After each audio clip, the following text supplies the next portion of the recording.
안녕하십니까. 2025년 2월 9일 일요일입니다. 코페스 군사정보 채널에서 오늘은 시위스2 지상형 관건은 어헤드탄, 한국만이 만든다, 이런 주제에 대해서 말씀을 드리도록 하겠습니다. 원래 오늘 영상은 프랑스가 필리핀에 잠수함을 수출하기 위해서 올해도 프랑스의 원자력 항공모함을 투입해가지고 미국과 일본의 항공모함을 초빙해가지고 지금 필리핀에서 작전을 하고 있다, 이런 소식을 전해드리려고 했는데, 어느 구독자님께서 시위스2에 대한 아랍에미레이트의 수입 여부가 궁금하다, 그래서 제가 오늘 특별히 이 영상을 만들어서 올리는 겁니다. 우선 근접 방공 무기 체계가 골키포와 팔랑스 이렇게 이원화되어 있던 게 네덜란드가 팔랑스에 대한 업그레이드를 포기하는 바람에 한국이 시위스2 이렇게 해서 30mm 골키퍼의 사격 시스템을 그대로 갖다가 성능을 높이고 있습니다. 그리고 팔랑스도 총열과 탄환을 키워서 사거리를 늘리고 별도로 에이사 레이더를 3개를 만들어서 함정에 장착을 하고 있거나 지상형을 만들어서 보급을 시도하고 있습니다. 그러니까 결국은 한국과 미국의 지상형까지 경쟁이 더 치열해진 겁니다. 그런데 여기서 30mm 캐틀린 건의 핵심이 뭐냐면 바로 어헤드탄입니다. 현재 지구상에는 35mm까지만 어헤드탄이 있고, 이게 아랍에미레이트와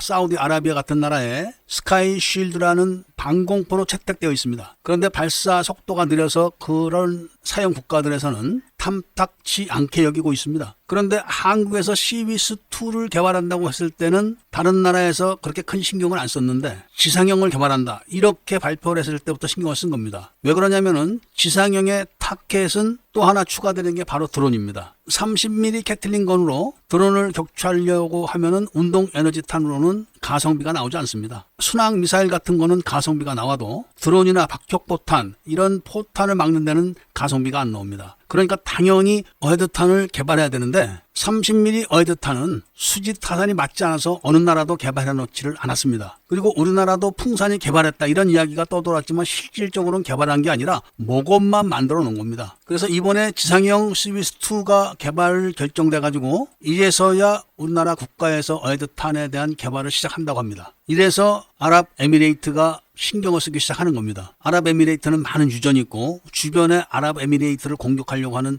적들이 많이 있습니다. 그렇기 때문에 지상형 시위스2를 여러 곳에 배치해서 30mm 어헤드탄으로 방어를 하게 되면 가성비가 최고입니다. 문제는 우리나라가 어헤드탄을 만들어 보질 않았기 때문에 시험을 많이 해야 된다는 문제가 있습니다. 탄이 목표물 앞에서 자탄을 분산시켜주는 신관을 개발해야 되고, 또 그런 프로그램을 개발해서 무장 통합을 해줘야 됩니다. 이게 쉬운 게 아닙니다. 그런데 그런 기술이 있다고 하니까 30mm 캐틀린 포에다가 에이사 레이더로 탐지 추적을 해가지고 어헤드탄으로 때리게 되면은 드론들은 더 이상 접근을 하기가 어려워지게 됩니다. 30mm 캐틀린 건의 사거리가 대략 3km인데 30mm 캐틀린 건에서 어헤드탄을 장착해서 사격을 하게 되면은 웬만한 드론들은 10발 이내에 다 격추됩니다. 그리고 동시 교전 능력이 있기 때문에 연속해서 격추가 가능하고, 드론의 속도보다는 30mm 탄의 속도가 월등하기 때문에 아랍에미레이트가 바짝 신경을 쓰는 겁니다. 앞전에서도 말했지만 30mm 어헤드탄은 위력이 약해가지고 여지껏 어느 나라도 손대지 않았는데, 이 30mm 어헤드탄이 제대로 개발만 되면은 30mm 대공포를 사용하는 장비들이 많아가지고 드론을 막는 장비로 대거 성능 개량을 할 겁니다. 우리나라도 비호, 천호 이런 30mm 대공포가 있지만 어헤드탄을 사용하는 시스템이 없기 때문에 다 포탑을 교체해야 됩니다. 신간의 폭발 타이밍을 연결해주는 시스템, 프로그램, 이런 것들이 레이더와 연동이 돼야 되기 때문에 기존의 30mm 대공포로서는 사용을 하지 못하게 되는 겁니다. 이렇게 되면은 20mm 캐틀린 건을 사용하는 팔랑스는 더 이상 한국의 시위스2와 경쟁을 할 수가 없게 됩니다. 20mm 탄으로 어헤드탄을 만들 수는 없습니다. 30mm도 최고로 지금 작은 탄두라고 하는데 20mm는 어림도 없는 겁니다. 그래서 이번에 시위스2가 제대로 나오기만 하면은 해상형이든 지상형이든 수출 전망은 밝다, 이런 말씀을 전해드리면서 오늘 이야기를 마치고자 합니다. 애국 시민분들과 밀매분들께서는 구독을 꼭 해주시고 좋아요와 알림 설정을 부탁드리면서 이야기를 들어주신 데 대해서 감사드립니다.